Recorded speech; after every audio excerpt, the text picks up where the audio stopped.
በተለይ ለምሳሌ ሶማሌዎች ምንድነው የሚያስቡት? በአፍሪካ ቀንድ ያለች እስራኤል ነው የሚሏት። ሙስሊሞቹ እስልምና ተከታዮች ኢትዮጵያን ከጥንት ጀምሮ የክርስቲያን ደሴት ብለው ነው የሚጠሯት። ይሄ ምንድነው ለፕሮፓጋንዳ ይጠቅማል።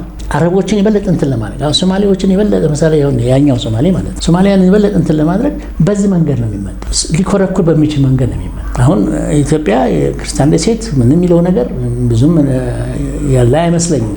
ሁሉንም ሃይማኖት አኮምዴት አድርጋ የምትኖር ሀገር ነች እንጂ አንዱን አግላ አንዱን አብልጣ የምትኖር ሀገር አይደለችም በታሪኳ ስናየው። ነገር ግን ሲቀሰቅሱ ሁልጊዜ አበባ የሚባል ነገር አለ። አሁን ሶማሊያን ለበለጠ ከኛ ጋር ለመጋየት ይህንን ነው የሚጠቀሙት። በሌላ መንገድ እስራኤል ነው። እስራኤልን ደግሞ ለምንድን ነው ኢትዮጵያን በእስራኤል የሚመስሏት?